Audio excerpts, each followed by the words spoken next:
मैं ये बता रहा हूं आपको कि वहां मूर्ति लगेगी। तो अब उनको इसलिए धन्यवाद है, अगर वो ये कंट्रोवर्सी ना करते एक मूर्ति पे, तो इनको भी इतनी मूर्तियां दिखाई देंगी कि सपनों में बाबा साहब देंगे। अब मैं 25 सितंबर 2024 को मैं चीफ जस्टिस बना मध्य प्रदेश हाई कोर्ट का। सबसे पहले क्या देखा मैंने, जो चीफ जस्टिस का चैम्बर है, बड़ा चैम्बर होता है, सामने फोटो लगी महात्मा गांधी की। हमने देखा कि महात्मा गांधी की लगी अकेले, डॉक्टर अम्बेडकर की तो है नहीं। तो तीन जगह बेंचेज है, जबलपुर, इंदौर और ग्वालियर, तीनों जगह वहां अब जाके देख लेना, अम्बेडकर की भी है, दुनिया भर की फोटो जो उतरी है वो भी है, सब जगह लगाई है। मुझे किसी ने रोका मतलब वैसे नहीं, वो तो कोई रोक नहीं सकता था। कहा किसी ने कि भाई अभी तो रुक जा, तेरा टाइम नजदीक है सुप्रीम कोर्ट जाने का, जरा हाथ हल्का रख। हमने कहा भी इसमें हाथ भारी क्या है हमारा, डॉक्टर अम्बेडकर की अगर फोटो नहीं लगेगी वहां चैम्बर में, अगर महात्मा गांधी के लिए राष्ट्रपिता जिसको बोलते हैं, तो अम्बेडकर भी मॉडर्न इंडिया का राष्ट्रपिता है, तो उसकी लगेगी। फिर वहां क्या था कि सिर्फ उस हाई कोर्ट में जो जुडिशरी के एग्जाम देते हैं, एंट्री लेवल सब जज को, मजिस्ट्रेट को, उसके लिए एक कंडीशन थी। प्लीज सुनने वाली बात है सबके लिए, बातें बीच में थोड़ी सी आ रही है, वो थोड़ा बंद। उसमें कंडीशन क्या थी कि आपके या तो 70% लॉ में हो, 70%, कितने लोगों के 70% हाथ खड़े करिए जरा, कुछों को छोड़ के, या तो 70% लॉ में हो या 3 साल की प्रैक्टिस हो। तो वो हमने खत्म किया, क्योंकि 70% प्राइवेट यूनिवर्सिटी देती है, सिर्फ सरकारी यूनिवर्सिटी से नहीं आता 70%। तो वो इसलिए कि जो गरीब है वो तो 3 साल बाद अपीयर हो इसमें जुडिशरी में, और बाकी जिन पे पैसा है प्राइवेट यूनिवर्सिटी से 70% 80% लेके वो उससे पहले अपीयर हो, पहले सर्विस में आ जाए, उसको हमने वहां पे खत्म किया जाके। रजिस्ट्री सेक्रेटेरिएट जो इसका चीफ जस्टिस का होता है, रजिस्ट्री मिस्टर प्राचा समझते और जितने एडवोकेट है वो समझते हैं। रजिस्ट्री में मेरे जाने से पहले कोई भी, मध्य प्रदेश 56 का हाई कोर्ट है, 1956 का, दिल्ली से भी 10 साल पुराना, एक भी रजिस्ट्री में ऑफिसर SC ST BC का एक नहीं था। मैंने सबके किया, SC का भी किया, ST का भी किया और BC का भी किया। ठीक, उससे क्या फर्क पड़ता है कि जो इधर उधर से किसी कंप्लेंट आती है, किसी का कोई केस आता है, किसी के डिपार्टमेंट इंक्वायरी आ जाती है, अरे अगर कोई पूछने वाला नहीं, वहां देखने वाला नहीं, जैसे आई वैसे चीफ जस्टिस को पुटअप कर दी। चीफ जस्टिस ने कहा जी क्या है ये, साइन मारो आगे चलो, हो गया कल्याण उसका। एक वहां पे मध्य प्रदेश में सीनियर एडवोकेट का मतलब उम्र से नहीं, उसमें सीनियर एडवोकेट फुल कोर्ट करते हैं, सारे फुल हाई कोर्ट के जजेस पूरे, उनकी मेजोरिटी से सीनियर एडवोकेट बनता है। उसका क्या फर्क होता है, बाकी का कोर्ट होता है जैसे मैंने पहन रखा, और जब सीनियर एडवोकेट बन गया उसकी पूरी की पूरी जो जैकेट है वो हाई कोर्ट जज और सुप्रीम कोर्ट जज की होती है, जो वो होती है, तो उसको वो जैकेट मिल जाती है, साफ दूर से पता लगता है सीनियर एडवोकेट है। कोर्ट में जब अपीयर होता है तो उसका पता लगता है सीनियर एडवोकेट। तो मध्य प्रदेश में आज तक एक भी सीनियर एडवोकेट नहीं था। एक ने अप्लाई किया, सिर्फ एक ने किया था, और वो भी तब किया जब मैं वहां पहुंच गया। एक ने किया था, उसी को बना के आया सीनियर एडवोकेट पूरी फुल कोर्ट में, वो भी सीनियर एडवोकेट। दूसरा, मध्य प्रदेश में SC ST BC की 90+ पॉपुलेशन है, 90+, और आज तक SC ST का ना एडवोकेट से ना जुडिशरी से, मतलब सेशन जज से जो बनते हैं, एक नहीं बना था कोई भी।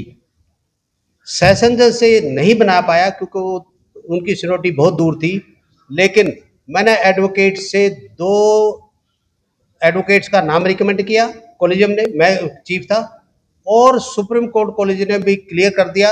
अब गवर्नमेंट के पास पेंडिंग है, उम्मीद है कि जल्दी से जल्दी वो क्लियर होके हाई कोर्ट में मध्य प्रदेश में 2 SC के जज होंगे एडवोकेट से। एक, अब सबको पता है जो सोशल मीडिया पे है कि ग्वालियर में उस पे बाबा साहब की मूर्ति पे इशू चल रहा है। उससे पहले मैं बताता हूं कि अशोकनगर एक डिस्ट्रिक्ट है मध्य प्रदेश में, वहां पे मेरी परमिशन मांगी कि यहाँ संविधान वाटिका बनानी है। संविधान वाटिका क्या है कि जितनी बड़ी ये जगह है, इस पूरा का पूरा हॉल इसका डबल के करीब लगा लो, एक पार्क है। तो उन्होंने कहा इसमें संविधान, और बाकियों की बनी हुई है दूसरे महापुरुषों की जिला न्यायालय में, लेकिन उन्होंने कहा संविधान वाटिका बनानी है।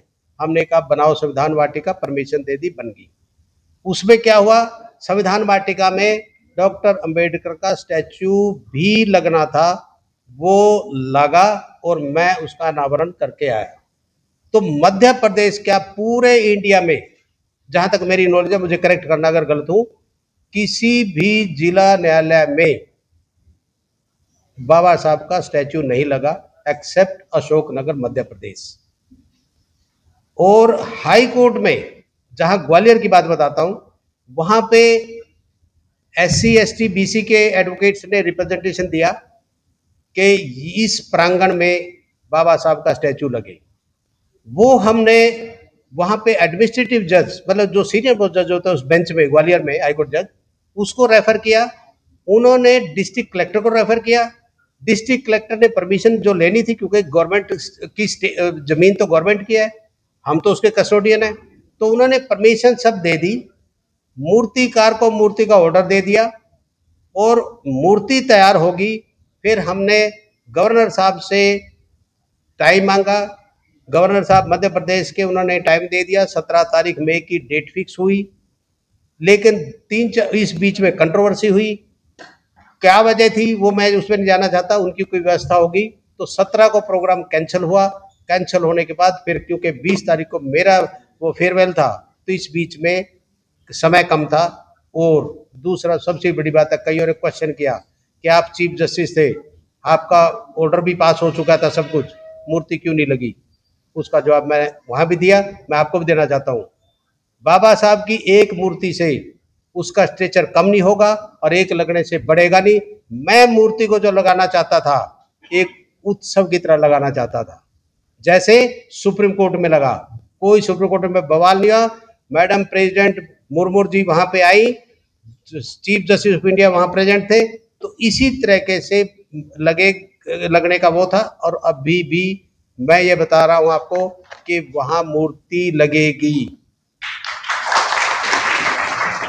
और वहां नहीं, ये जो कंट्रोवर्सी चली, मैंने एक फंक्शन में बोला भी है भोपाल में अभी रिटायरमेंट के बाद, मैंने बोला जो अपोज कर रहे थे मूर्ति का, उनका धन्यवाद करो, एक पार्टी करो, फंक्शन करो उनका। क्यों करो? क्योंकि जब बवाल मचा पूरे देश में, तो कर्नाटका हाई कोर्ट ने, फुल कोर्ट ने रेजुलेशन पास किया कि बाबा साहब की फोटो हर डिस्ट्रिक्ट कोर्ट के हाल में, हर कोर्ट में और हाई कोर्ट के हर हाल में बाबा साहब की मूर्ति लगेगी। तो वो जो फोटो लगेगी, और वो फोटो का रेजुलेशन पास हो चुका है। तो अब उनको इसलिए धन्यवाद है। अगर वो ये कंट्रोवर्सी ना करते एक मूर्ति पे, तो इनको भी इतनी मूर्तियां दिखाई देंगी कि सपनों में बाबा साहब देंगे। क्योंकि जुडिशरी के बारे में वही जान सकता है जो इससे गुजर के आया हो या गुजरा है। ज्यादातर लोगों को अंदर की बात नहीं पता, उनको सिर्फ कोर्ट के फैसले और कोर्ट की जो अदालत की जो कार्रवाई उस तक पता है। और आप सबको पता है, क्योंकि कहीं ना कहीं सबने भुगता ही है। सबसे पहले जो मुझे कांटेक्ट किया, मैं यहाँ पे हूँ, विजय चौधरी, जो मेंबर SC ST कमीशन के फॉर्मर मेंबर, और इस पूरी टीम, क्योंकि जो भी फंक्शन आप करते हैं, छोटा सा फंक्शन करते हैं, उसमें सब दम लग जाता है। और इतना बड़ा फंक्शन का इतने लोगों को बुलाना, मैं आपको सैल्यूट करता हूँ। धन्यवाद, साधुवाद आपका। एक हमारे बीच में अभी बोल के भी गए, दामू सुरेश, मेरे नाम से ही है वो, दामू सुरेश जो है, मैं क्यों इनका नाम मेंशन किया है? जुडिशरी को अगर समझा है जुडिशरी की प्रॉब्लम, ये जज नहीं है, इनके खानदान में जज नहीं है कोई, और ब्यूरोक्रेट है, IAS ऑफिसर हरियाणा कैडर के, पर ये है बेसिकली आंध्र प्रदेश के।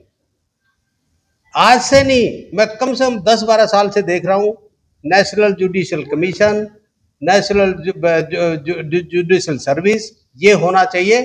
क्योंकि उसमें जो आज किसी को तकलीफ है इस बात की कि कुछ ही लोगों की फैमिली से हाई कोर्ट और सुप्रीम कोर्ट के जज बनते हैं, उससे वो चीज ये खत्म हो जाएगी जैसे यूपीएससी में एग्जाम होता है, एग्जाम दो, ना कोई ये रहे कि मेरिट नहीं है, ना कोई ये रहे कि इसका भाई भतीजावाद है। तो ये आज से नहीं, मैं 10 साल से इनको देख रहा हूँ। I salute you Suresh ji. हमारे बीच में ये जो मीडिया के जो लोग हैं, ये योद्धा हैं, सोशल मीडिया वाले, इनको भी सल्यूट करो, सहयोग करो और इनका आदर करो।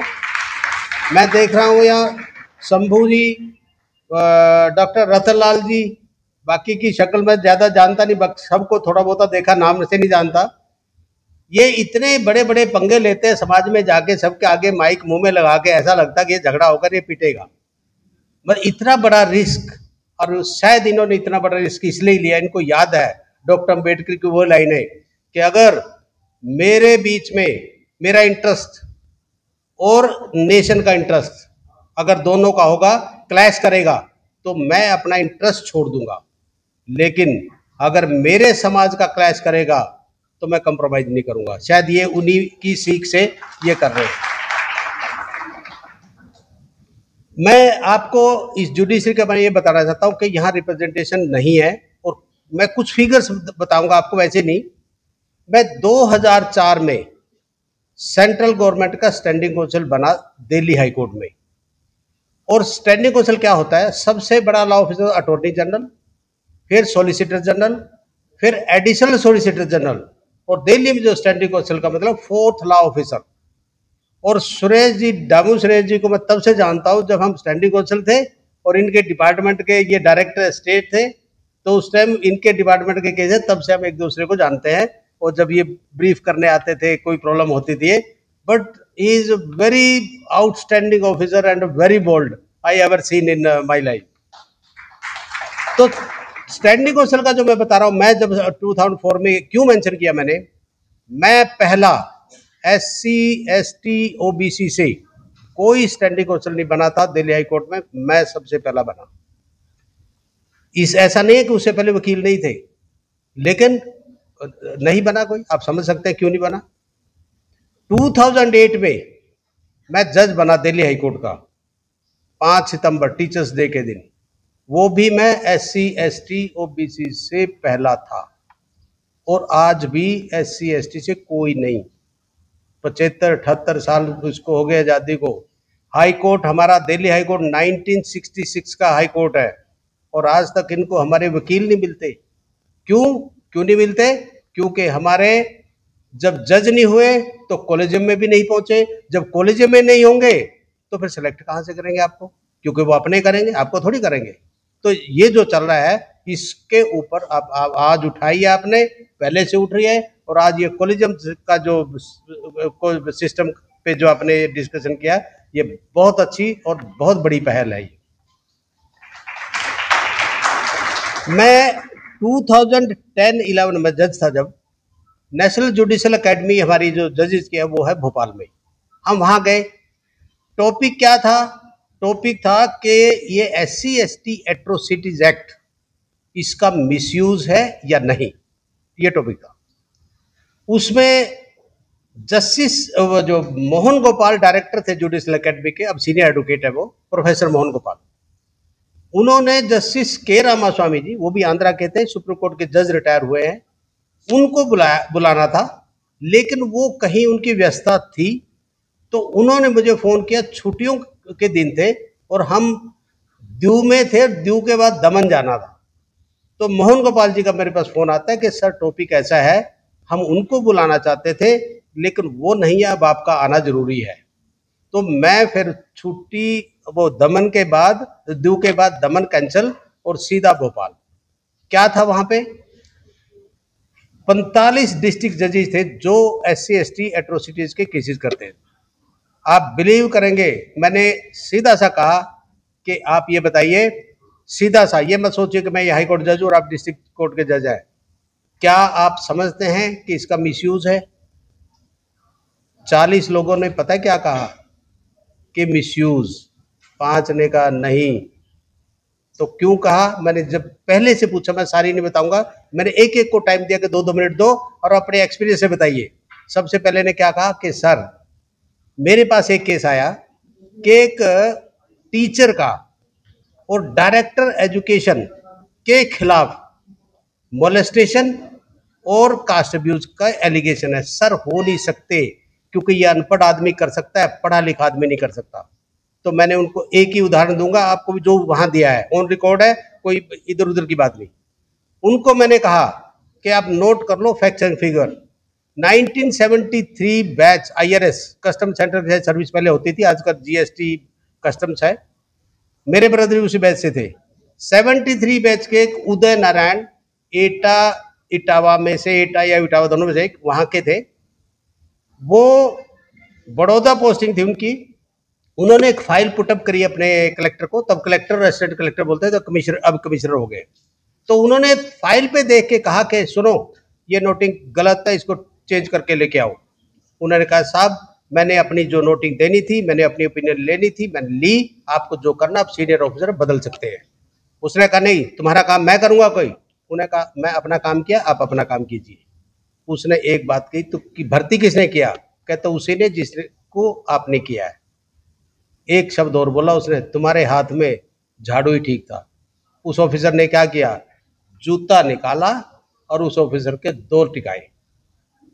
ठीक, तो मैंने कहा ये क्वेश्चन ये नहीं है कि अनपढ़ करता है वो करता है, जिसके दिमाग में बैगेज में ये है ना जो कास्टिज्म का, वो कोई भी कर सकता है, पढ़ा लिखा अनपढ़ की कोई बात नहीं। एक जब मैं जज बना, ये महमूद बराचा एडवोकेट है, इनको पता है। मेरे बनने से पहले, जैसे मैंने कहा, ना सर्विस से बना था कोई, ना एडवोकेट से बना था। और सर्विस से मेरे से पहले कम से कम 2 जजेज, एक SC एक ST सीनियर मोस्ट थे, नंबर 1 नंबर 2, 3-4 बार सुपरसीड हो चुके थे। मेरे संघर्ष के बाद उनका हुआ, उसके बाद एडवोकेट से कोई नहीं हुआ। एडवोकेट का फिर भी हमने कोशिश की, एक एडवोकेट का हुआ, हाई कोर्ट कॉलेज में ने किया, सुप्रीम कोर्ट कॉलेज में नहीं किया। शायद यही वजह होगी, एक सुरेश कैद बैठा ना वहां, बहुत है, इससे ज्यादा जरूरत नहीं है। ये जो एक्टिविटीज हमारी रही, जो सोशल एक्टिविज्म कहिए उसको, उसकी वजह से क्या हुआ कि 2016 में अप्रैल में मेरा यहां से ट्रांसफर कर दिया आंध्रा तेलंगाना हाई कोर्ट, जब इकट्ठा था एक ही जगह पे हैदराबाद में। पर उन इसी वजह से जब उनकी चली हम वहां चले गए, बहुत अच्छा रहा और अच्छे वहां पे रहा। लेकिन जब हमारी चली 2018 में फिर वापस दिल्ली आए। तो दिल्ली आने का, जब अब एक यूट्यूबर कह रहा था कि ये ना रिटायर होने के बाद बोल रहे, पहले क्यों नहीं बोल रहे, मैं आपको एक बता देना चाहता हूँ, ये बाकियों को, बहुत सारों को, वो जो भी यूट्यूब पे आई है, सोशल मीडिया वालों को पता होगा। 25 नवंबर कॉन्स्टिट्यूशन डे सेलिब्रेट कर रहे थे विज्ञान भवन में। रामनाथ कोविंद जी चीफ गेस्ट थे और हनुमंत थप्पा जी जो SC/ST के चेयरमैन थे पहले, वो प्रेजाइड ओवर कर रहे थे। करना जस्टिस KG बालाकृष्णन साहब ने था, वो US में वो कोई 24 आवर लेट हुए, तो वो थे। तो मैं एज स्पीकर नहीं गया, मैं सिचुएशन में फंसा था। लेकिन उस सिचुएशन में मैं 2 चीजें आपको वो बताना चाहता हूँ। ये सब बैठे हैं और सब पार्टी के जो मेंबर पार्लियामेंट प्रतिनिधि सब बैठे हैं, और SC/ST BC के बैठे हैं सब। एक याद रखो, सबके सब, कोई किसी कास्ट का हो, एक तो याद रखना, सिर्फ 3 कास्ट को छोड़ के, ब्राह्मण, राजपूत और बनिया को छोड़ के सारे शूद्र हैं। इसको एक मान के चल के और उसके बाद बात करना। क्योंकि अब हो क्या रहा, शूद्र किसको बोलते हैं? दलित को। अरे वो शूद्र नहीं थे, हुआ द शूद्र, डॉक्टर अम्बेडकर ने साफ लिखा, क्योंकि वो वर थे outcast, untouchable. Shudras were meant for service according to मानू।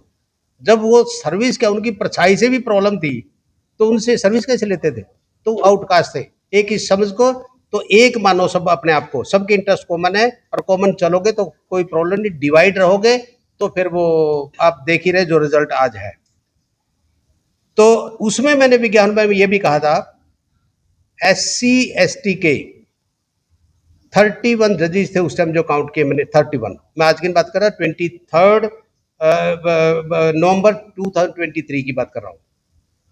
SC ST टोटल मिला के 31 और BC OBC, BC लगा लो, OBC को तो यहाँ कोई है नहीं हाई कोर्ट में, BC की सारी बात कर रहा हूँ, उसके थे 91, तो 120 और 1100 प्लस हाई कोर्ट के जजेज हैं, तो 15-16% किसके SC ST OBC, तो वो 20 भी नहीं बनते। जो 85% कहते हो, बोल 85 भी चैनल है राहुल नागपाल का, तो बोल 85 की 15-16 और बाकी का अब देखो क्या हो रहा है।